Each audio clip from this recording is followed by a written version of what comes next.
You know how in the last few days, gamers have been campaigning to stop destroying games, and now it's gotten almost 1.4 million signatures. You know how Ubisoft's The Crew is like the big reason why people are taking this initiative? Here's Ubisoft making things way worse for everyone. Ubisoft may terminate your EULA at any time, and upon termination, and I quote, you must immediately uninstall the product and destroy all copies of the product in your possession.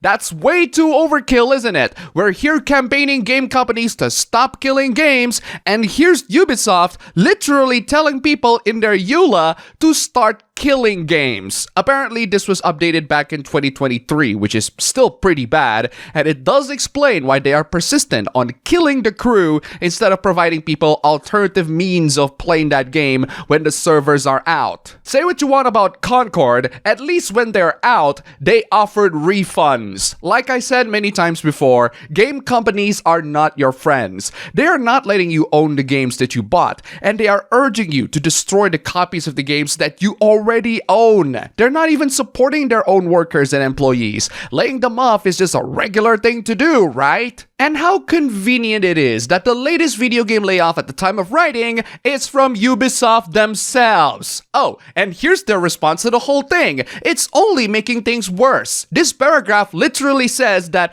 it's been a part of the EULA for more than 10 years. Nice to know that you've been advocating to destroy games for a long time now. The language in the clause may sound unusually strong, and because of that, we're going to review the clause. In other words, sorry that you caught that. We're gonna change it to make sure that you don't get it anymore. Sorry, what was that about not owning games and how comfortable you have to feel about it? Also, ratio and replies disabled, as if we need more reasons to hate Ubisoft. I'm glad that the Stop Killing Games petition reached more than 1 million signature. I do find it funny that Piracy Software responded with the whole thing by saying, I hope your initiative gets everything that you asked for, but nothing you wanted. Wow, what an utterly vindictive take. But he gets enough clowning from loads of other people already, so let's tackle another clown take. Imagine if the developers of Concord were required to keep Concord running.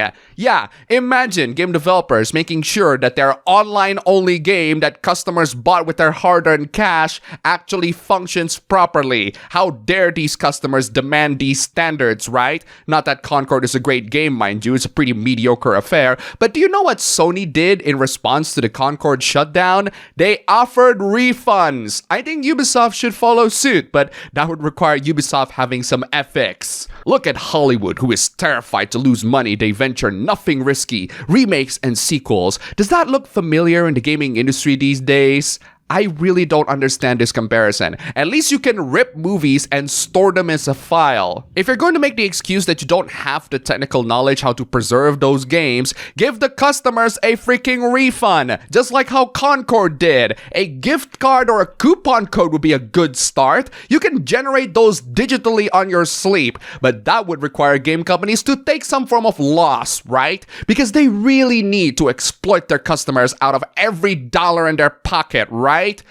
At least this video is free, but if you're so inclined and if you like this video so far, don't forget to click the like button, comment, subscribe, and leave some tips through any of these means, including YouTube membership, links below. Thank you to all the sponsors this week. You are all fantastic. The ownership of digital media has always been incredibly feeble nowadays, which is why it is always recommended for everyone to be careful when you're traversing through the 7 seas, when you actually want to own your favorite media. Someone pirated through Squid Game Season 3 and got their entire PC completely messed up.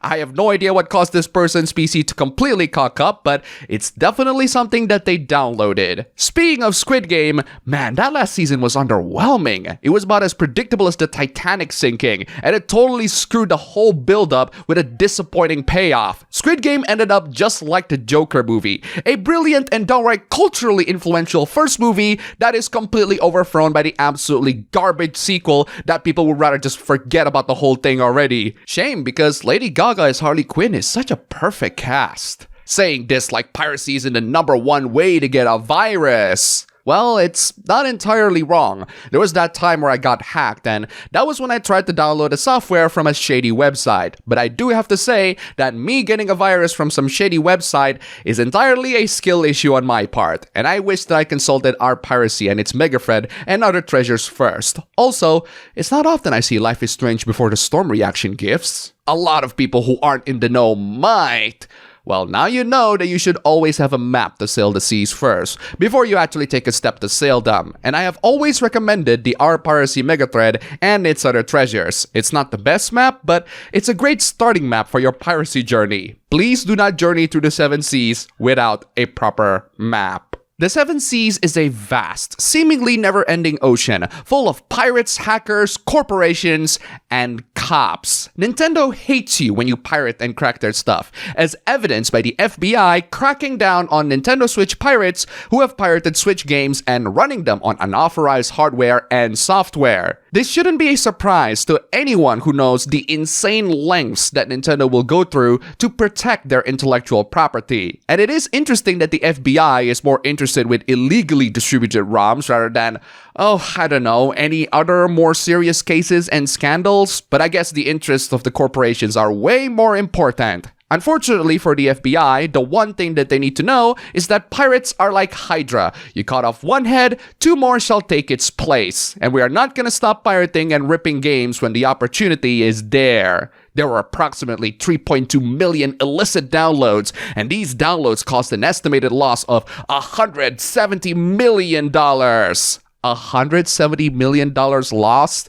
Talk about an overly inflated figure for the sake of dramatic effect. Way to make people sympathize with a billion-dollar corporation like Nintendo, who makes that amount of money on their sleep. Also, the people that did pirate those games are most likely not gonna buy those games anyway. And those digital copies are duplicated once they are ripped, not stolen. So it's a huge stretch to even consider this a loss. But who am I to argue with the FBI, right? Moving on from piracy hooplas, I don't have a lot of console fanboy hooplas last week, but here's one of them. This fanboy is incredibly sure that this will happen. Yes, you will buy a PS6, he said. Don't be foolish. Is that Jordan Peterson? Why is he all red? Also, no, I'm not buying a PS6. I can't believe that the PS5 is entering the latter stage of its life cycle, and that there aren't any major games planned for the next couple of years. The PlayStation 5 has been an incredibly underwhelming generation. Who knows, maybe a console-exclusive game like GTA 6 can revitalize that. I will buy it, but for sure not day one, or even the first year. Well, that is a wiser purchase decision if you do prefer consoles than PC, but the PC market is doing okay for now, so there's really nothing wrong with considering this. The PlayStation 5 will be my last PlayStation console. There's no incentive in staying in this platform. Well, there are definitely incentives to stay for those who don't want to play games on a PC. For the record, I'm not commenting on people playing games on a console. I'm commenting on people making bad takes on gaming, insisting that people will buy a PS6 when they're really not that interested is just coping. But hey, console fanboys can cope all they like and insist that their plastic box is definitely going to be purchased even by the non-fans. Let's talk about a different type of coping, one that is incredibly tone deaf and frankly sickening. Being laid off of your work is awful, especially when you're working on the gaming and tech industry. With Microsoft being delayed, at the time of writing, the latest video game layoff is Ubisoft's Red Storm Entertainment, who laid off 19 people. Great work keeping the game industry alive, guys. Going back to Microsoft, Matt Turnbull of Xbox Game Studios told people to just use AI to cope. No, I'm not kidding. He just told everyone to use AI to cope with their losses. Just use Copilot or ChatGPT to reduce your emotional and cognitive load that comes with job loss. Here's some prompt ideas that you can use. Here's a prompt idea for you. Get bent. Oh, but he's not just suggesting you to cope with your emotional loss. He's also telling you how to turn the AI to be a freaking career coach, helping you to build a plan to regroup and prevent yourself from being burnt out. Yeah, yeah, I wouldn't go to the gaming industry if you want a place where you don't get burned out, but I don't blame you for being that idealistic. Also, this whole thing does get structured like an AI. Here are prompts for you to build resumes. Here are prompts for you to write letters and emails about job postings. But the absolute worst, most detestable part of this response is when he implied that the people who got laid off have imposter syndrome. Yeah, let's imply that the people who got laid off have inferiority complex and remind them that their layoff is entirely their fault. Let me remind you all, buying games do not support developers. They only support the companies that employ them. I do have to remind people that I don't hate AI. I use text AI pretty frequently nowadays, mostly Copilot because it's quite literally built on Windows, so I might as well use it. This person decided to use AI in the most brain-dead possible way. You can basically read more than 100 books per day by asking ChatGPT to summarize them for you. No, you would not read 100 books a day by having ChatGPT summarize them for you. Reading the Wikipedia plot summary is not the same as experiencing the story yourself, especially if you're a book reader. While you do get a quick understanding of what's going on, that information will go from one ear and out to another. That's why I always forget most of the movie synopsis I read from Wikipedia, but I remember the stories of most of the movies I watched or the books I read. This is not to say that summarizing isn't useful. It can be useful if you just want to get a quick breakdown of the information. But I don't claim that I read a whole book while only reading the summary. I don't claim that I played GTA 6 when I don't have a console that can play it, and I only watch the cutscenes on YouTube, or at least when the game comes out. Bottom line, AI bros are not as smart as they think they are. But by far, this next hoopla is the worst AI hoopla last week. This is just a really sad situation all around,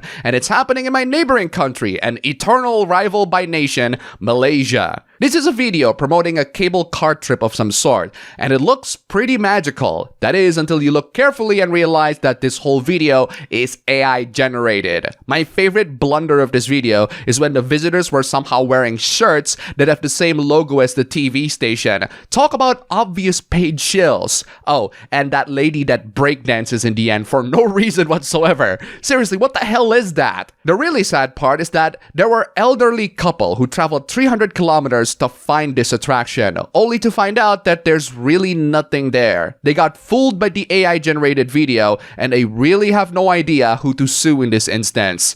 Wow, it's quite literally this clip. Who did this to me? Who can I sue? Unfortunately, AI-generated videos are getting harder and harder to distinguish. But at the same time, I do have to say that people's sensitivity towards AI-generated content are definitely improving, even if they can be way too sensitive sometimes.